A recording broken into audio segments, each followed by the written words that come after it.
Ever thought about how wild dating is these days? I lucked out. I met my husband at 18, but if you're in the dating game right now, let me introduce you to The League.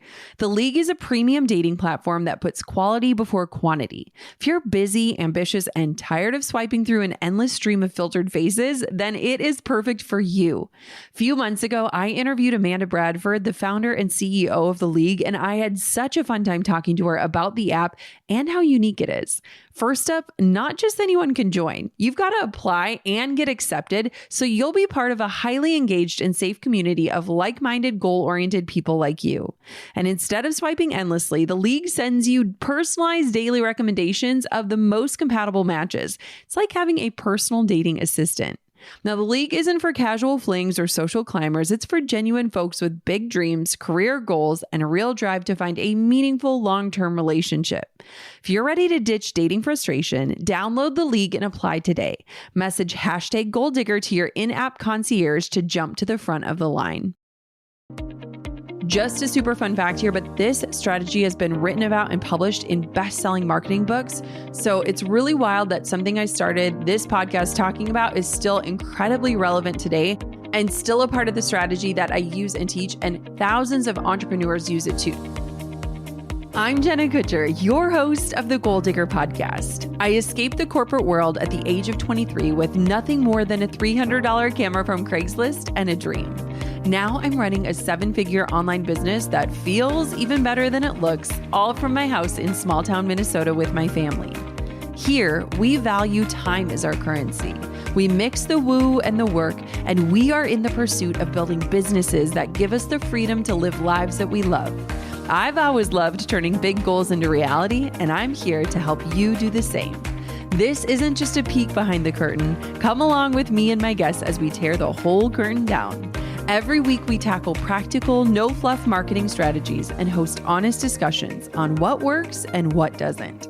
Join me and my expert guests for actionable insights to help you grow your dream business with confidence. Pull up a seat and get ready to be challenged, inspired, and empowered.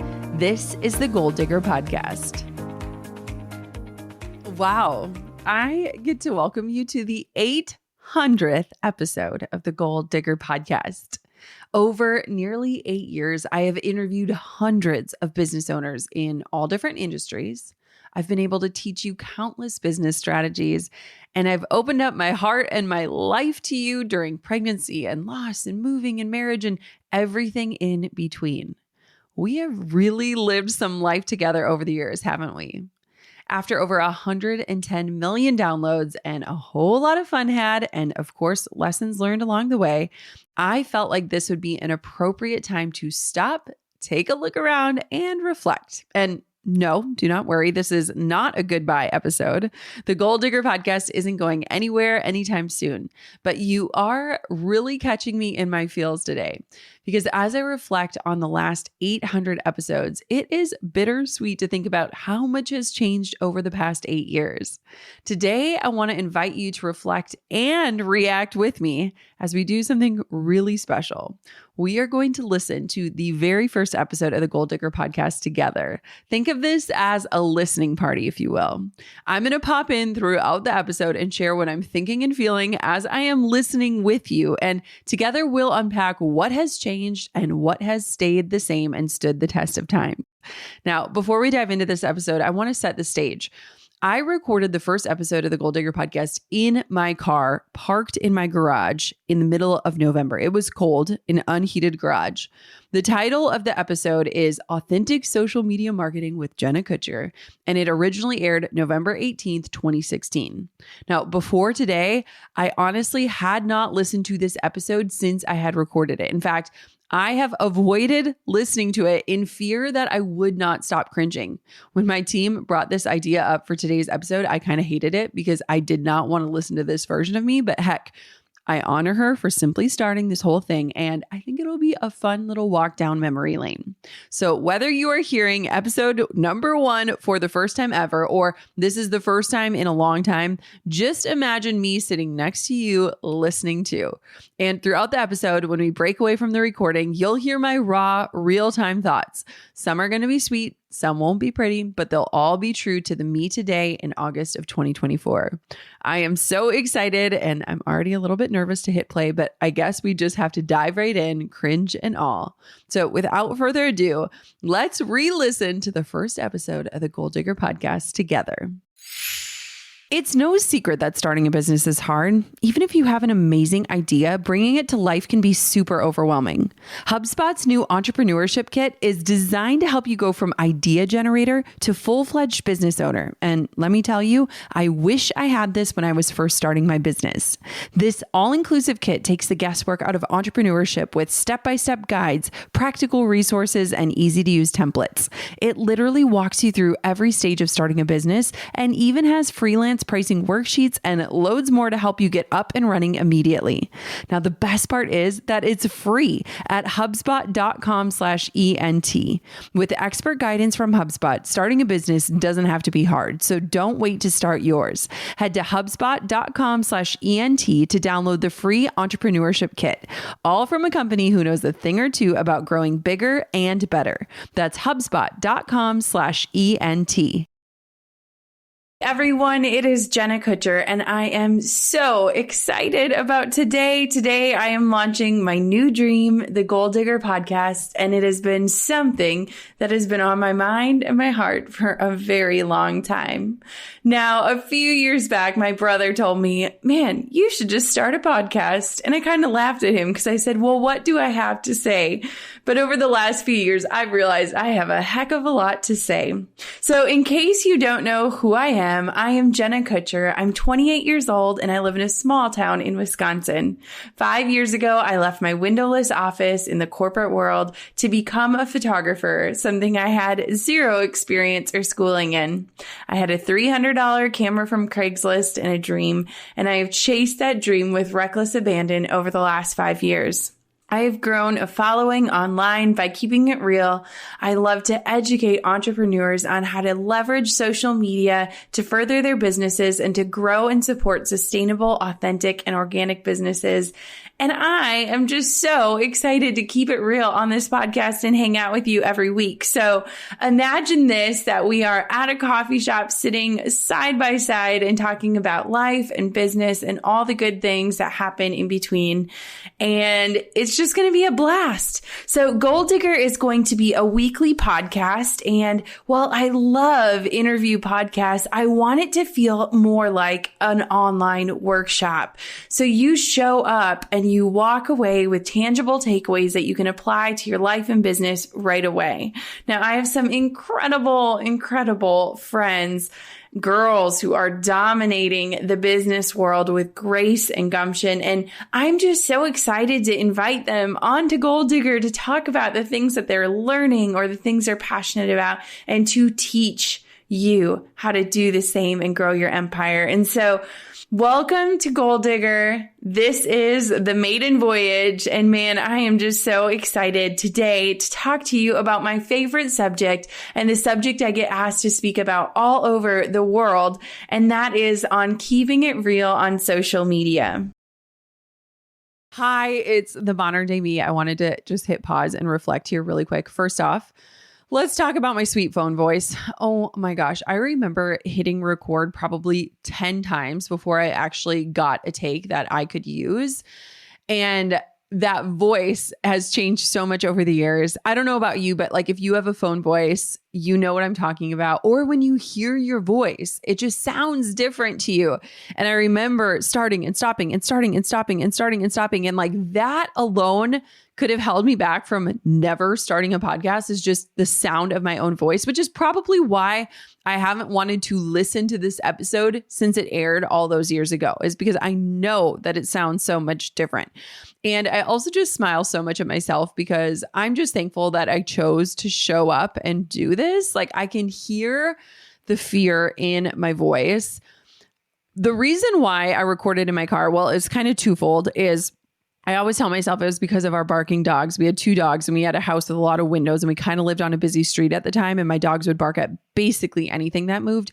But I also remember that the day that I recorded, Drew was home And I was almost like embarrassed to be heard doing this new thing. Like it was brand new. Who am I to start a podcast? All of these different thoughts and fears were through my mind. And so I went out and sat in my car and I threw these Target throw pillows on the dashboard to like help muffle the sound.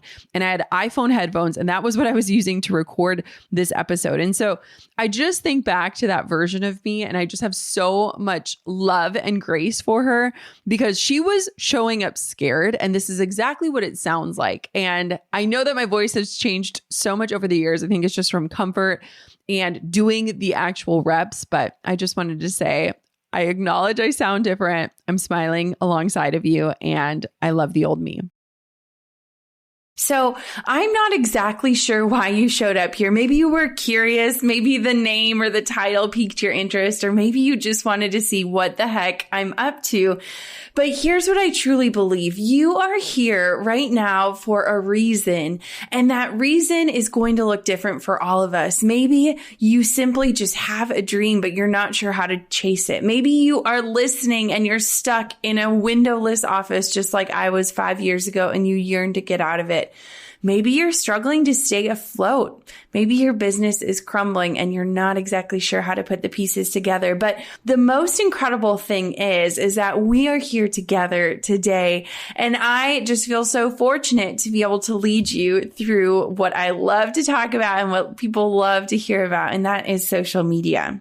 So I'm sure you thought that I just sit here and talk about Instagram, and I promise I will. But first, I want to talk about how spending time together, whether it is virtually or in person, can change our lives. And what I think is the most incredible thing is when we can come together and say, I don't have it all figured out just yet. And my life might not be as awesome as it is on social media. And when we can just kind of strip down the layers and say, I'm here and I'm imperfect and I'm not flawless like Beyonce, and that's okay. I think that is when the real change happens. And so what I invite for you to do is just come as you are. Show up as you are, whether you feel put together or whether you feel like you're falling apart. And I think that's the beauty of it. Now, I could start this podcast by listing my titles. I could tell you I'm a photographer and a blogger and a wife and a puppy rescuer, an educator, a watercolor artist, a small town girl, and a yoga pants enthusiast. But those things don't define who I am. And if I led off with all of that, we might never get to the good stuff. Now, I always talk about this example because I fly an awful lot. Man, my frequent flyer miles have gone up like crazy over the last 2 years. And what I think about is when we sit by a stranger on a plane, one of the first things we ask if we actually talk to them is, what do you do? What do you do for a living? And I think that our society has this problem where we love to hide behind titles because it feels safe. And actually sharing what we're passionate about sometimes feels scary. And so I don't want to lead off with titles because I want us to get to the good stuff. Now, these days, we could lead off with our Instagram handle or share the amount of followers we have. But here's the truth.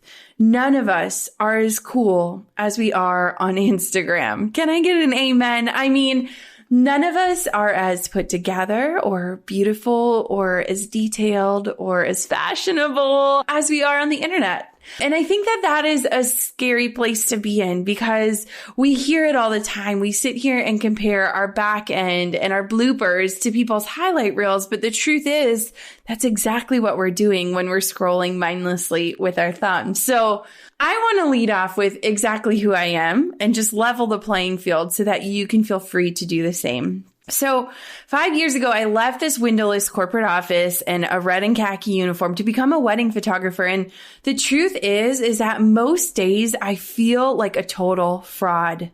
I feel like a photographer because I started on a Nikon D40 with zero schooling, zero background, zero professional leadership. And I said, I'm going to become a photographer. And so maybe like you have just started this dream in an industry where you had no background in and you feel like a fraud too. So just know you're in good company, my friend. Now, I am married to the most incredible man on the planet. He is, I just wish that you could meet him so that I didn't even have to describe him to you. He is this muscly hunk of kindness, and he makes me laugh every single day. Our favorite days are when we make a super couch, which is where we just push the ottoman into the couch and we all pile on together with a giant comforter, and we watch TV shows like The Voice and Dancing with the Stars. And he is a neat freak. Oh my land. He cleans up after me all the time. I'm not the most tidy human on the planet. But Drew and I have been together for, I think, 8 or 9 years. And I swear it just keeps getting better. I love that guy. It is so wild to listen to this part here and just think about how much life has happened since I started this show. Okay, first, I love that I've always been opposed to leading with titles. I feel like that can be one of the least interesting things about us, and yet the world leads with, so what do you do? As a way to learn about each other. And I have always been someone that wants to go past the how are you into the how are you really? And I think that I love that I was already talking about this on episode 1 because I just want to cut the fluff and get to the depth of the human experience. Now, the second thing I wanted to say is it's really wild to think about what it meant to leave my career behind and just how much has changed from my wedding photographer days to where I am right now. Even when I started this show, I had only just started dipping my toe into this digital marketing space. And so a lot of what you see today didn't exist for my business back then. And so I was really coming at this from the idea and the perspective of a service-based business who is curious about the digital space. And then lastly, I just got to shout out, Drew is still the same hunk. He is now a dad to 2 amazing girls. He's such an amazing dad. And I just think about how much life we've been through together, how many risks we've taken, how many leaps I've had, how many evolutions we've experienced. It's just crazy to think that when I started this show, we didn't have kids. We hadn't experienced loss. I did not know what was coming for us and what was in store for us when I hit record. And I love just thinking about that version of me who was buckled up and ready for the adventure, but she had no idea where the adventure was about to take her. Every single time I speak now, I've spoken on stages all over the country. I always end up crying, and I do this really awkward dance on stage. And so one of the best things about a podcast is that you don't have to see my awkward dance, but I can't promise that I won't cry. It's just something that comes over me when I'm sharing my heart. And the truth is the reason why I love the idea of a podcast is I am happiest when I am home alone in my yoga pants, listening to Beyonce and getting work done. I love being home. I am the epitome of a homebody. And lastly, I am first known as a businesswoman, second known as a photographer. And I actually love that because business runs so deeply in my blood. It is something that I absolutely love. And entering this education space has just been a joy because I love to empower other creative entrepreneurs in how to run these profitable businesses and make a living doing what they love. So I could sit here and tell you all about my 6-figure empire, the tens of thousands of followers I have, but those things don't define me, and they certainly don't define you either. So in case you want to know how to get to your next 10,000 followers on Instagram or grow your Facebook audience, I'm actually not going to tell you that today because social media is so much more than marketing. Here's the truth. There are no secret formulas. There isn't a one-size-fits-all plan to business, to life, to social media, to anything. The secret sauce comes in being free to be who you are and in owning your story. So let me explain a little bit. Social media to me is marketing. Yes, I love business. It's marketing. I understand that. But it is also the legacy that I am writing day in and day out. Social media can be a key player in our marketing strategies, but it can also be a tool that we use to share our own personal stories. Not just our client stories, but our personal stories, the ones that we are living day in and day out. So I want to explain why I think our legacies matter. And this is going to provide a really excellent foundation for the Goal Digger podcast, because I truly believe that within those mundane moments of our lives, we are weaving the story about who we are and who we have become. Now, a few years ago, we lost a very dear friend to us. He was the best man in our wedding, Drew's best friend since grade school, and he died tragically in a car accident. And I, at the time, was so in that hustle mode of business. And when we lost Jerry, it just didn't feel real. It didn't seem real. We were at that invincible stage of our marriage and our lives, and we were young and healthy. And it was such a shock to us and to everyone. And what I realized was that when I had days where I missed Jerry, or I just wanted to hear his voice or see the things that he did, he was the funniest guy ever. I would go over to his Facebook page or hop on his Twitter or look at his Instagram. And those were the tools that I was using to feel reconnected and closer to him. And what I realized was that nowadays we don't necessarily take pen to a paper as often as we used to. We probably don't journal or have diaries like we used to, but we use things like blogging and Instagram and Facebook to tell our stories. And whether or not we're recognizing that we're doing that day in and day out, we are. And so to me, social media shifted in my mind and made me realize, yes, this is marketing, sure. But it is also what I'm going to look back on 10 years from now and say, that is exactly where I was in that phase of life. And so I have chosen an approach to social media of not just sharing the good and the pretty and the perfect, but in sharing the real and the raw and the authentic of our lives. And guys, we can all admit authentic is so overly used these days. We always joke in our family, #authentic, when it's not actually real. But what I really, truly believe is that at the core of the word authentic needs to be this honesty. And I think that on social media, honesty is lacking so much these days because we're so caught up in the beauty and the pretty and the perfect that we forget what the real even looks like anymore. I honestly love that this has been my thing for so long, that I have really looked at social media and the online world as more than just marketing. Like, yes, I run a marketing podcast. I'm a marketing girl. But beyond that, I believe at the core of my being that legacy matters. There's a section in my book, How Are You Really?, where I talk about legacy. And this is what I say in my book. I say, we all have the desire to be remembered, to leave a legacy of some kind, and to make some sort of mark on this world. Most of us want to leave this spinning planet better than it was when we got here, right? But so many of us spend our days busy and distracted, dripping with kids, work, or responsibilities, on hold with our internet service provider while wiping the coffee grounds and toast crumbs off the kitchen countertop. Just an average Tuesday morning, you know? Legacy is all around us every single day. Legacy is the mark we made, the mark we are working on making right at this very moment. It's our story, no matter how big or small we think it is. It's not about conquering the world, curing a disease, or building a massive wealth. Legacy, plain and simple, is what you leave behind. And I've been thinking a lot about this idea of legacy because I think so many of us want to leave a legacy, but not many of us are willing to live a legacy. And so when I think about this part of episode number 1, yes, I do use social media to market, but I also look at the bigger picture of it being my story, my career, my legacy unfolding on the internet. And it's my story being told and lived out as a part of what I'll leave behind someday. Okay, let's go back to the old me. Is your LinkedIn profile gathering dust? If so, you are wasting a huge opportunity. LinkedIn is where you need to be if you're selling to other businesses and you're serious about driving real results.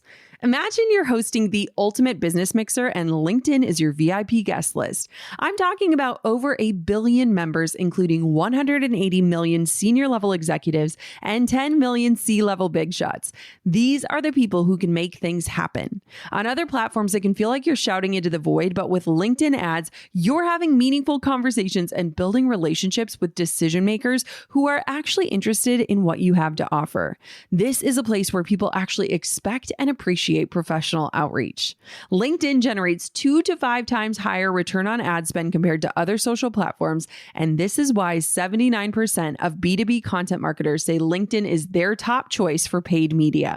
Make B2B marketing everything it can be and get a $100 credit on your next campaign. Head to linkedin.com/goal to claim your credit. That's linkedin.com/goal. Terms and conditions apply. I love my home in Duluth, and nothing beats being near family. But when it starts getting cold, we're often eager for some priceless time in the sun. And one of our favorite places to go is Scottsdale, Arizona. There's so much to look forward to in Scottsdale, like healthy food, beautiful parks, and ample places for the kids to have new adventures. Plus, one of my favorite Airbnbs I've ever stayed in. It has this amazing location that's close to everything. The decor is fabulous, has a putting green, and even a private pool that we can have heated for an evening swim. It has everything you could need for a comfortable getaway. My favorite Airbnbs feel like home. Just like our favorite escapes, your space can provide comfort and joy to guests looking for a home away from home. Whether it's your entire house or just a spare bedroom, hosting on Airbnb can help you make the most of your space and earn some extra money. You don't need much, just your personal touch. Your home might be worth more than you think. Find out how much at airbnb.com/host. Now, what I want to tell you as a business owner, a dreamer, an entrepreneur is that you are not a service provider. Sure, I am a photographer, but honestly, that doesn't define me. What I truly believe is that I am a storyteller, and photography is the avenue I am currently using to tell my stories. So let's say you're a florist. Yes, you are a florist, but putting together arrangements and sharing flowers is the way that you are serving people in your life today. And so what I want for you to understand is that your service right now is just the avenue, the ticket, the transportation that you are currently using to share your story. So what do these stories look like for you? Maybe you are stuck staring at the blinking cursor waiting for inspiration to strike. Perhaps you're hiding behind your images because you don't believe your story is compelling or interesting enough to captivate an audience. Chances are you're stuck using words like swoon and beautiful because you honestly don't know what else to say. Maybe you haven't written a single blog post since 2007, the year Britney Spears had her major meltdown. Or worst of all, you're just leaving your captions blank, believing that your photos will speak for themselves. Now, what I want for you to shift in your brain is that your social media needs to be your handshake. It needs to be this invitation. And so when you go up to somebody, chances are you're not just like, "Hi, my name is Jenna. I'm a photographer. I'd love for you to hire me." Instead, you share you and what you're passionate about. And if perhaps they are interested, then you will tell them about the way that you tell stories. So here's the good news. You don't need to be the best writer on the World Wide Web to be a good storyteller. When you pair your images with storytelling captions, that is when true magic happens, my friends.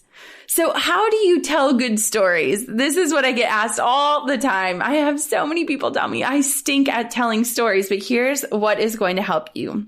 So number one, you need to know yourself. You need to know how to connect your story with your audience through captions. And what I've found so often is that people don't feel comfortable with what their story is, or they don't know exactly how to deliver it in a way that will be received well. So the first question I ask myself whenever I go to post something on social media is, number one, why does this matter to my ideal client? Okay. Now, if you are sitting there and you're like, I don't know my ideal client, guys, we're going to address this in future episodes of Goal Digger. But the first thing you need to ask yourself when you go to share something is, why should this matter to my ideal client? And if it doesn't matter, then we need to evaluate how this post is serving anyone. Now, the second thing I ask myself is, am I doing this story justice?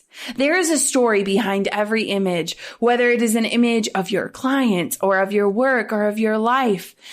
Are you doing that story justice? You're not relying on that whole "a photo is worth 1,000 words" thing, right? Because the truth is that when you can pair your photo with words, it is even more magical than when it stands alone. And number three is this serving anyone other than me? Now, this one usually stops me in my tracks because social media has become a place of humble brags. We have all seen them. We perhaps have done them ourselves. And it always feels like people are shouting from the rooftops all the amazing and glorious and beautiful things that are happening in their lives. But sometimes those posts are simply self-serving. And while that might hold a candle in your strategy every once in a while, it should not be something that you are commonly doing. Now, you could just give people a pretty photo to like, or you could tell a story that makes them fall in love with what you're sharing. And I have this whole idea that there are two different people on social media. We have the people that scroll through looking for good photos to double tap on, and we have the people that go there that are searching for something. And a lot of times that search looks like they're looking for a message or a sign or something to tell them that they're doing all right. And so when we take a beautiful photo and we pair it with a meaningful caption, we are giving both of those people an opportunity to like our content, which perhaps means double the chance of engagement.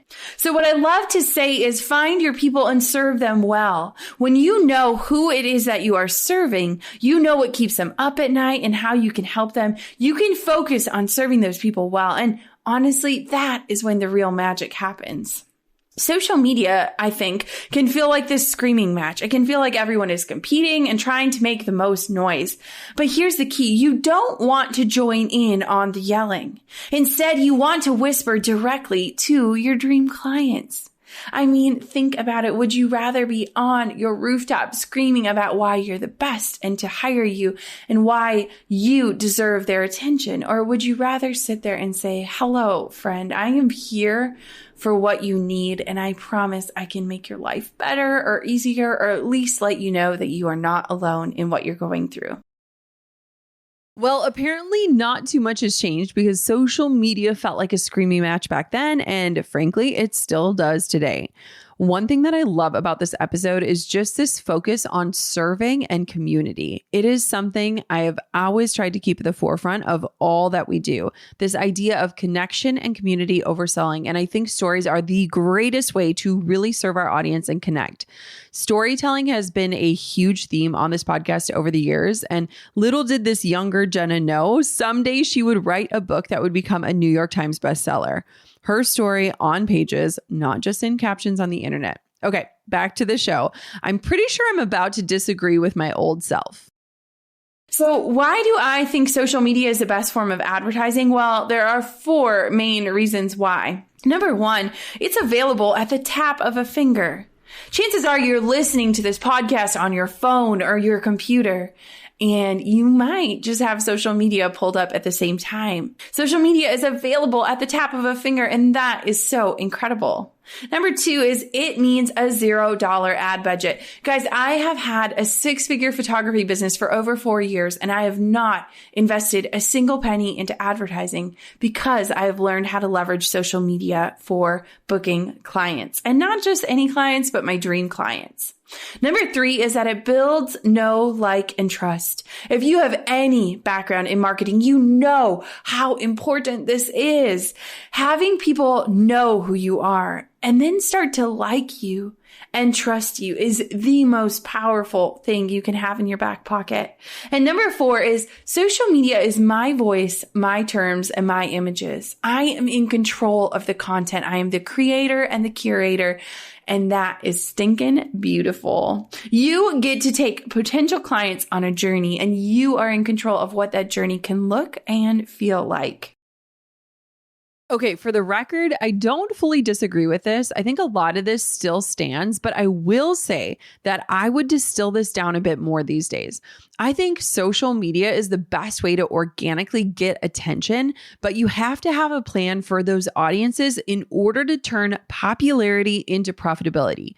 So I would say right now that every marketer should have 2 main priorities when it comes to marketing. Not a million, just 2. The first priority should be to grow and serve your email list. And the second priority should be that any other efforts on any other platforms should be to grow your audience and then get that audience onto your email list. So whether you're leveraging Facebook, Instagram, TikTok, Pinterest, a podcast, a YouTube channel, the goal should be to grow and serve that audience on that platform and then invite that audience off of it and onto your email list. I think that totally simplifies marketing a heck of a lot. And I will also add in that a lot of people aren't getting the same results they used to organically on social, and they're having to pay to play. But I'm not going to go too deep into that right now. So I want to go over 3 lies that people start to believe about social media. And you might fall into one of these camps. And hopefully over the next few minutes, I can dispel these myths for you so that you feel like you have a confident strategy leaving this time together. Lie number 1 is if I didn't post it, it didn't happen. Now we have fallen into this trap as a society where if you look around wherever you might be, people are sharing their lives because they feel like if they don't share it, people won't know that they did it or that it actually happened. But here's the truth. When you take the time and take the intentionality behind social media, when you don't post in real time, it allows you to be strategic in your image, your message, and your delivery. So guess what? I never post in real time. The only thing I post in real time would be Snapchat, and I am a terrible Snapchatter. I can't keep up with it. Sometimes I'm Snapchatting like crazy. Other days I don't do it. I don't even think about it. For things like Facebook and blogging and Instagram, I never post in real time. Why? Because I want to be present in the moment and I want to take a step back when I am quiet, when my mind is still, and be very strategic about how I'm sharing this image's message and how I'm delivering it and serving clients through that. Now, this is why, as a photographer, I've chosen very specifically to only share images that come from my camera. Why? Because that means I have to be intentional in saying, I'm going to bring my camera with today, and I'm going to take a few photos, and then I'm going to put it away. Because I'll go home and I can edit them and get them scheduled on my social media calendar, and I'm done. I am not the person that goes into a coffee shop and takes photos of my latte for 10 minutes while it gets cold. That's just not me. That's too much stress, too much pressure. And I truly believe that stress work is not our best work. And so when we are putting that real-time pressure on our social media, we are not putting out our best work. So is the work that you are sharing on your feed exemplary of what people can expect from you when they hire you? If I were to take any image from your feed right now and just stand it alone and say, this is your work, would you be proud to have your name attached to it? Would you be proud to have your business name attached to it? And if you can't answer yes boldly with that, then it's time that we make a little change, a little shift in your strategy. Hi, me again. Okay, this was fun to listen to. So parts of this are still a hard yes, but I've also totally changed my strategy and approach here. So the part that is still a massive yes is the whole not posting in real time. I do not post in real time ever. I've always believed that idea of like, you want to be away from the moment to really ask yourself, 1, why am I sharing this? But 2, why does it matter to my audience? And so I post usually days after something happens. I like to sit on my content and really be curious about why I want to share it. And I feel like, especially over the last year, I've gotten a little bit more private. I've been really private about my children. I stopped showing their faces on the internet. And so my content kind of has changed, but I love this idea of really taking a little bit of space from the moment so that you can be present in your life and then really figure out what is worth sharing and how do I connect this to my audience in a way that serves them. Now, the other part that I've changed on is that 2 years ago, I stopped only sharing professional photos. And this probably doesn't sound like a big deal, but for someone who showed up with only professional photos online for nearly a decade, this was a huge shift for me. So if you think about when I started the show, I was mainly a wedding photographer. And I always thought about like, show the type of work you want to shoot, show the type of quality that your audience can expect from you. And as someone who can create professional images, it made sense that I was leading and serving with professional photos, right? I wanted every piece of my work to be exemplary of the type of quality a client could get accustomed to. Now, obviously, I haven't shot a wedding in 5 years. So about 5 years ago is when I fully transitioned out of wedding photography. I still take photos. I still consider myself a photographer. I still have the same skills I had 5 years ago. I just use them in a different way. But I remember when I was going into my book launch and thinking about the amount of content that I wanted to share and how quickly I wanted to share it during my launch, because there were very important things happening, like being on the Today Show or, being in Times Square and different things like that. I recognize that if I kept this complicated process of shooting on a professional photo, plugging it into my computer, editing it in Lightroom, then exporting it into my phone and posting it. It just wasn't going to work. And as a mom, I don't have as much time to, set up a professional shot, edit it, and then get it up onto the internet. And so 2 years ago, I stopped sharing only professional images. Now my feed is a mix of professional and iPhone. I actually love it. I think it feels just a lot more accessible and it's more me. And so that was a really big shift for me. And so it's interesting to think that for around a decade, I shared only professional images, and starting to share iPhone photos is actually hard for me. But for most people, that's probably the more accessible approach. And again, just take space from your content so that you have the time to really evaluate, why am I sharing this? How can this serve my community? And how do I put this out in a way that actually moves the needle forward? All right, back to the show. Hiring new team members used to have me nervous, but as I've grown my team, I developed my own unique hiring strategy that has allowed me to build a collaborative, powerful work culture.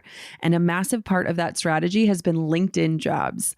LinkedIn Jobs is perfect for finding the right professionals for your team faster and for free. It's so fast that 86% of small businesses find a qualified candidate within 24 hours. And it isn't just a job board, it's where you'll find amazing candidates you won't see anywhere else. 70% of LinkedIn users don't visit other leading job sites. So if you're not on LinkedIn, you are missing out big time. I recently hired a strategic partnership manager and LinkedIn made it seamless. Posted the job and in a matter of hours, I had solid options to choose from. Brooke stood out immediately. Her experience was a perfect match and she's been hired and an amazing addition to our team. In fact, I have hired my last 6 team members using LinkedIn. It is just that easy. Join the 2.5 million small businesses that use LinkedIn for hiring.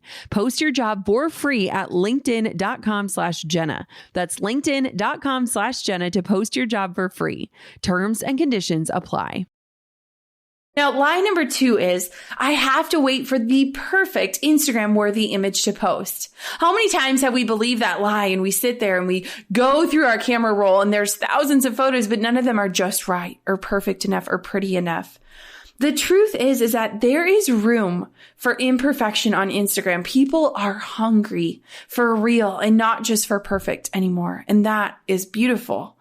And what I've found throughout the years as I share more of my life is that no one wants to be friends with the perfect girl in the lunchroom because she feels unreachable and unrelatable and you'll never be on her level. People want to connect more with the mess because the truth is my life is messy and chances are yours might be too. But there is so much beauty in that mess and true connection comes when we just unveil a little bit of our soul and we say, I don't have it all together and that's okay. Because I feel like when I see that on social media, I'm like, oh my gosh, thank God I am not the only person that hasn't showered in 2 days or has a messy desk or has cold coffee next to her and she's still drinking it because she's too lazy to get hot coffee. There is a chance and a time for connection over the realness. And I have really learned how to use that and share that in a way that serves people without asking for anything in return. Lie number 3 is people don't care about me or what I love. They just want to see my products or my work. I see this all the time. Guys, I teach Instagram courses and even just yesterday in one of our Facebook groups, a florist said, I feel like the top florists only share photos of their flowers. I don't think people actually care about me. And it actually broke my heart. Because in order to convert followers into friends, they have to know you, like you, and trust you. Wouldn't you rather have people hire you because of you and not just hire you because they need your goods or your services? When people start to know you and like you and trust you, real relationships happen, not just business partnerships, not just collaborations, but real relationships that will fuel your soul and feed into your life in a beautiful way. So how do you strategically reach your dream clients through things other than the services you provide? So I'm sure you're thinking, well, I'm glad this all works for you, Jenna, but I am the most boring person ever. But take it from the girl who created a multiple 6-figure business with a brand all about mac and cheese shapes, yoga pants, puppies, and wine. And don't forget my daily naps. I nap every single day. You don't want clients who want just a photographer, a florist, a calligrapher, a stationer, a lawyer, whatever that looks like. You want clients who seek you specifically out because they know that you can do the job better than anyone else. So my question for you is, how are you standing out from every other service provider or product provider in your industry? These days, we are all using the same equipment, the same editing, the same websites, the same templates. How are you standing out in the crowd? Now, I recently redid my website, and it was the first time I have redone it in 5 years since I started. And I told my designer, Jen Olmsted, she's amazing. She's going to be on the podcast. I said, I am finally ready to go against the flow. I don't want this to look like anyone else's. I want it to be me and the experience of me. And I want people to come and I want them to either be attracted to me or repelled by me. And that is okay. I am finally ready to own that and use that and put it into practice. Okay, this was honestly so cool to listen to because we literally just finished a website refresh with Jen Olmsted a few weeks ago. So seeing how so many things haven't changed in these years makes me so happy. I just did an entire episode about our rebrand, what went into it, why we did it, who is involved. So check out episode 792, the who, what, why, and how of my new brand, which will be linked in today's show notes. But what's cool is I feel like these are all the same questions and thoughts we had about not wanting it to look like anyone else's and differentiating ourselves from others in the market and really getting clear on who I am and how I want to serve. And I just love too that I've had these same people on my team over all of these years, that so much hasn't changed in the process. I loved this part. So one of the first things I thought about when creating this new website was, what keeps my followers up at night? I have to show them that I can solve their problem or simplify their days or add value to their lives in a meaningful way. Now, to me, it doesn't matter if you have 500 or 50,000 followers. I honestly don't care, because the people who are choosing to follow you are showing up for a specific reason. And when you serve them well and speak to them intentionally and intimately, they will keep coming back for more and more from you. It's like inviting your friends to this dinner party, and instead of serving them, you're out there running on the streets, inviting strangers who might not want what you're serving or who might not even care to join you. And I feel like this rat race, this hustle to get more followers, more fans, more interaction has taken away from us actually focusing on serving and showing up for the people who have actually chosen to follow us. And so while I panic when I see people saying, well, I just want more followers. I just need more followers. I need to hit 10,000, 50,000, 100,000, whatever that number looks like. I want to say you need to show up for the people who are showing up for you. And when you do that, you will reach other people just like them. And those are the people that you want to serve in your business day in and day out. And so when you take sharing your life and your voice and you partner it with what you create or offer or what you're passionate about, it creates this opportunity for connection that leads to action. And action needs to be one of the most important things you are focusing on in your business. Real quick here, if you are drifting off or you're multitasking, pay attention to this next strategy. It is one I've been teaching for a decade, and it is still one I rely on for just about every facet of my business. Just a super fun fact here, but this strategy has been written about and published in best-selling marketing books. So it's really wild that something I started this podcast talking about is still incredibly relevant today and still a part of the strategy that I use and teach, and thousands of entrepreneurs use it too. So pay attention to this next part because it's really important. So let's talk about the Jenna Kutcher 5. Now, I have tried to come up with a better name for this for years. And if anyone has one, oh man, I am open to suggestions. But what the Jenna Kutcher 5 is you need your feed to be multidimensional, to show more than just your product or your service. And so if you've ever read this marketing book, the jab, jab, jab, right hook, it's this method where it talks about how you serve, and then you come back with an ask. And what people don't understand is that when they create a feed specifically for their business and they're just sharing their business and their products and their services, and every single day is an invitation to buy, people start to just silence that voice. We are so bombarded with marketing and advertising on everything, whether it's TV or the radio or the satellite radio or Facebook or Instagram, that we have become conditioned to just shut down when it happens. We know a pitch is coming, we shut down. And so when you use the Jenna Kutcher 5 method, it actually shares bits and pieces of your life before you share your ask, whatever that ask might be. So what 5 things can you cycle through your feed to build your brand recognition and connect with your ideal clients? Now, the approach leaves people saying, I feel like we'd be best friends. I feel like I already know you, Jenna. I feel like we are connected. Why does it work? Because I'm not just saying, here's my photos. I'm saying, here's my life. Here's the dogs we're fostering. Here's what I'm eating for lunch, which is mac and cheese on every single Monday. Here's what my office looks like. Here's my husband. I want you to be invited into my life so that I can be invited into yours at whatever capacity that looks like. If you create a strategy around your feed, you're going to save yourself the time and stress of creating content on the spot, all while taking your followers on an intentional journey that will lead them to become raving fans. So what does the JK5 look like? Well, it looks like taking pieces of your life that you're comfortable sharing. So let's go back to that airplane. We're sitting next to a stranger. They ask us about ourselves. What things would you feel comfortable in sharing? I would share that we live on a river in Wisconsin in a 105-year-old craftsman home.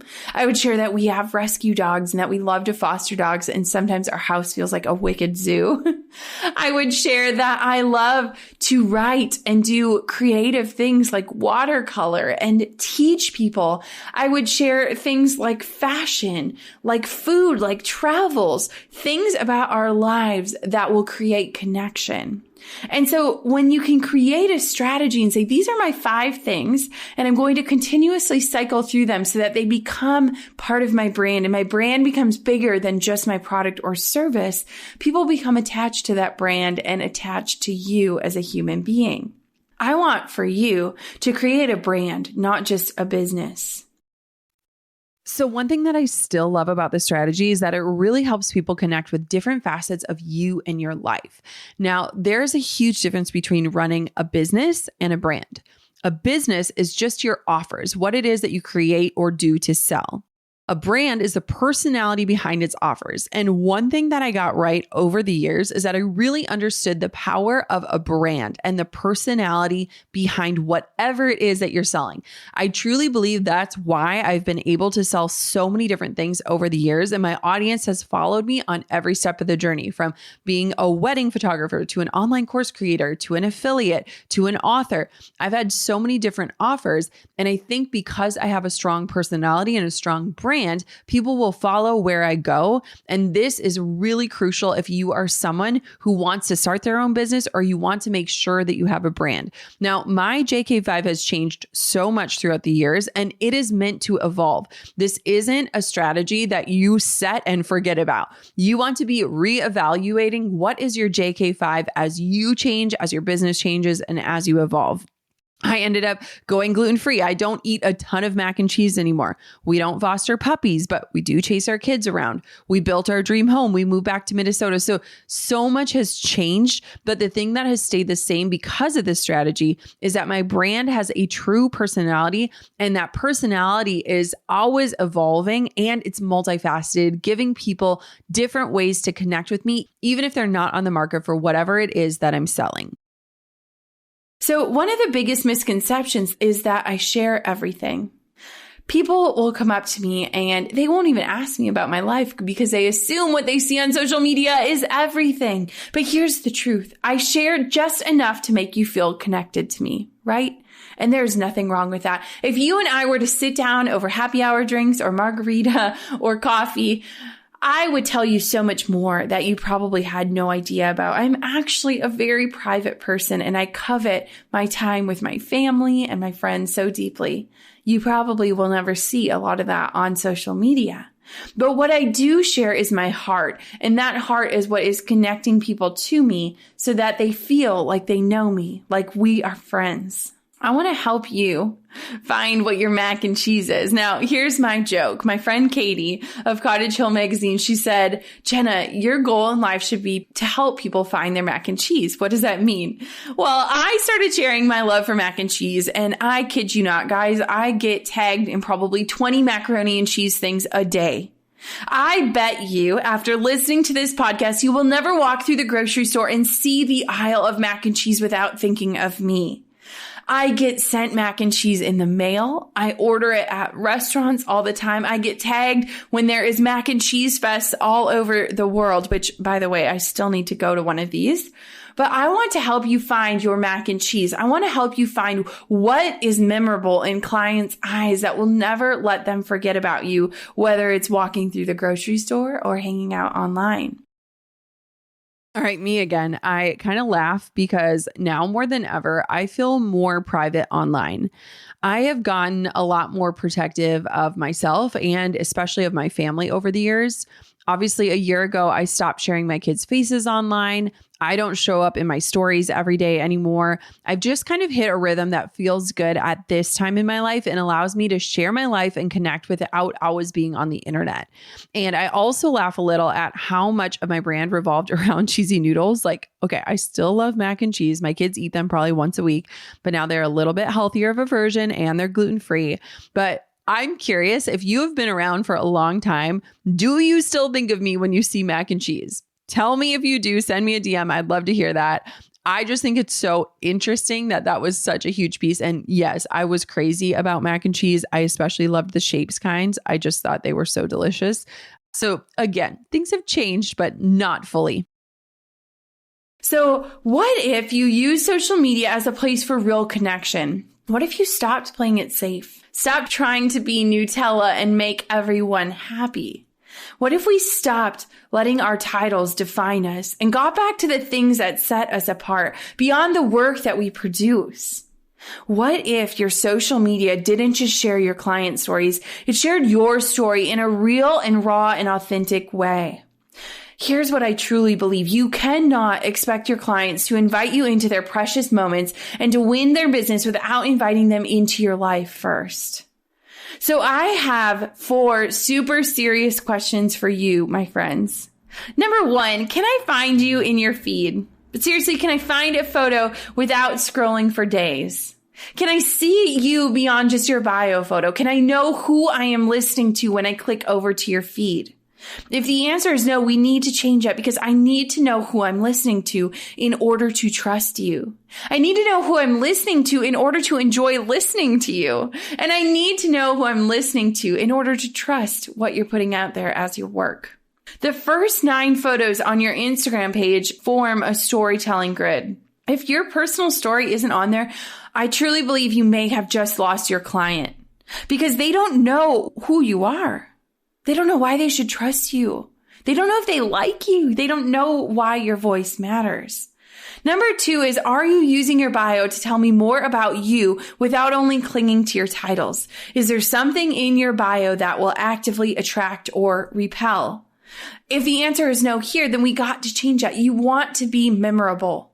I don't want you to just hide behind your titles. I don't want it to just say photographer, blogger, educator. I want to know a little bit more about you that will hook me, hook, line, and sinker.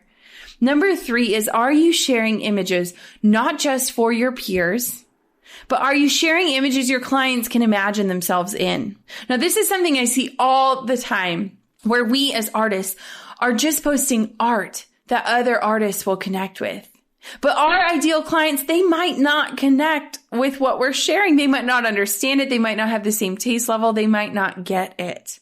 So are you sharing images, not just for your peers in your industry, but are you sharing images that your clients can imagine themselves in? And number 4, are you taking people on a journey, whether through scrolling and seeing through, are they seeing a bigger picture or calls to action so that they know how to continue on this journey with you? Use call to actions. Every single post you share must give people an invitation to do something more with you, whether simple or complex.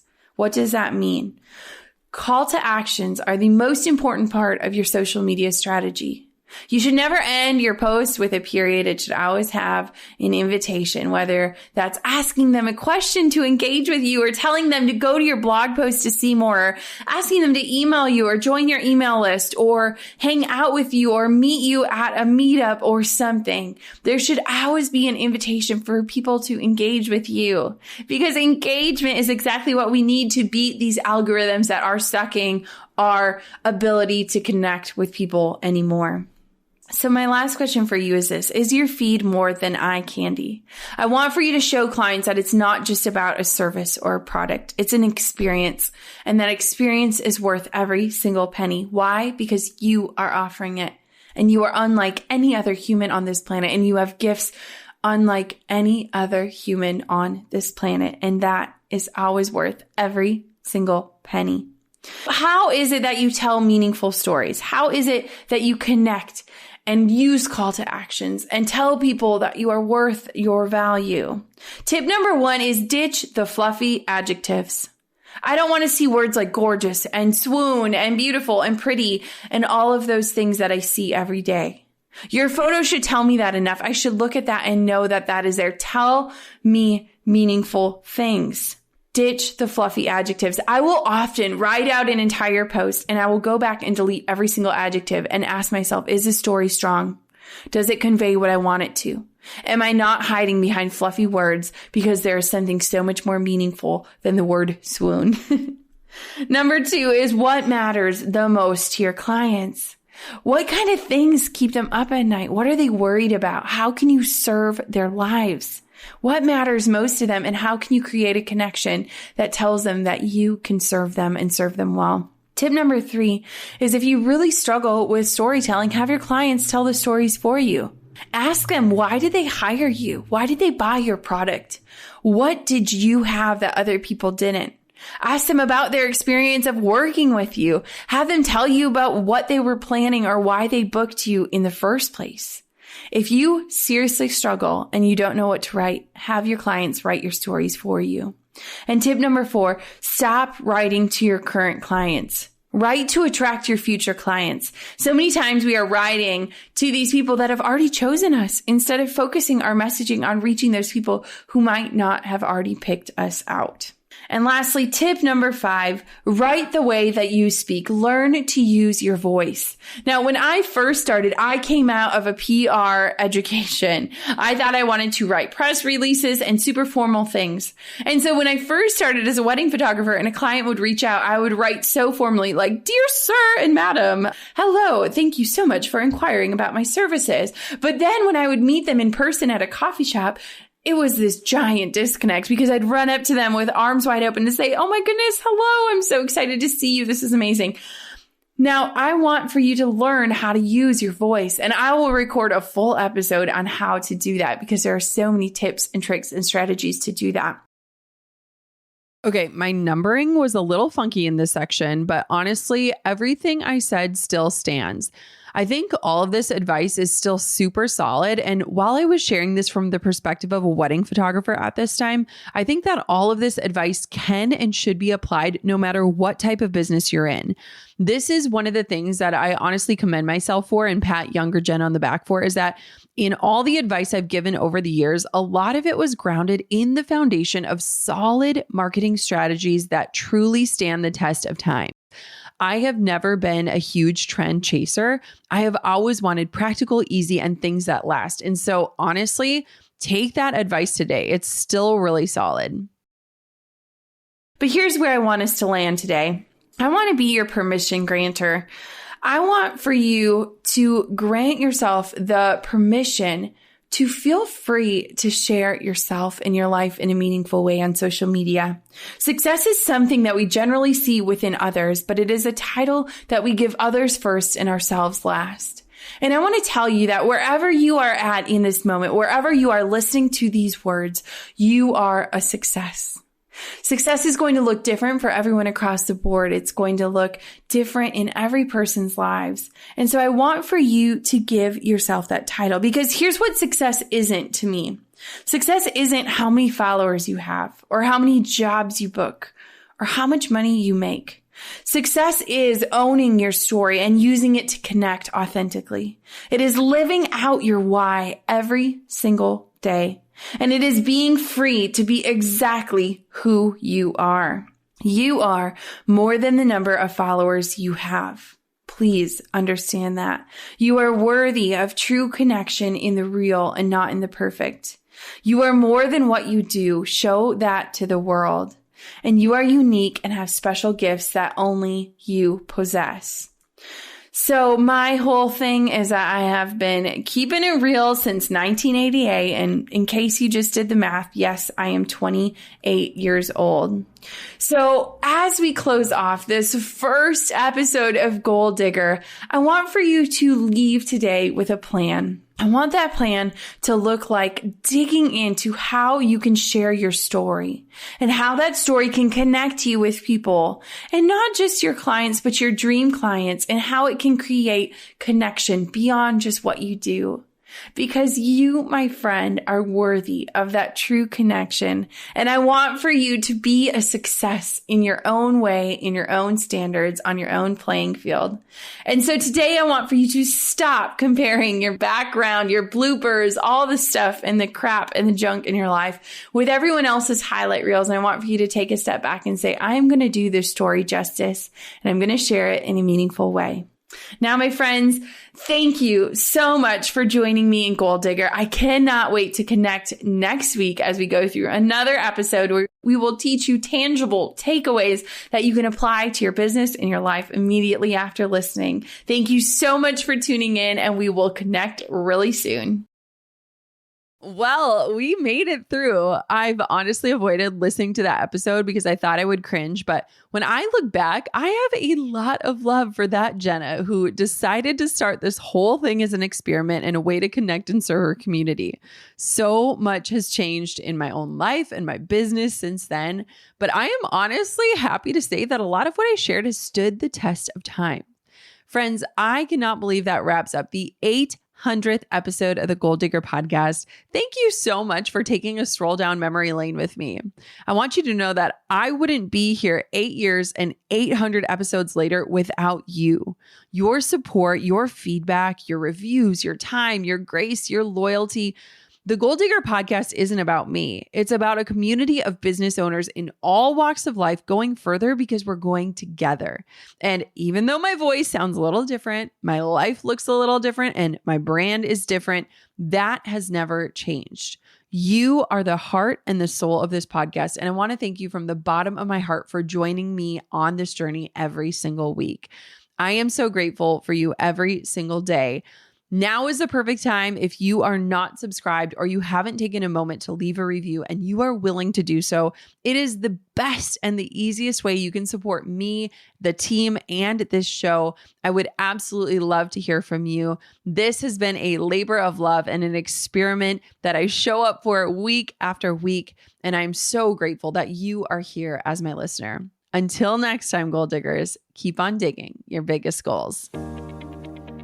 Thanks for pulling up a seat for another episode of the Goal Digger podcast. I hope today's episode fueled you with inspiration, gave you information that you can turn into action, and realigned you with your true north in life and business. If you've enjoyed today's episode, head on over to goaldiggerpodcast.com for today's show notes, discount codes for our sponsors, freebies to fuel your results, and so much more. And if you haven't yet, make sure you're subscribed so that you never miss a future show. We'll see you next time, Goal Diggers.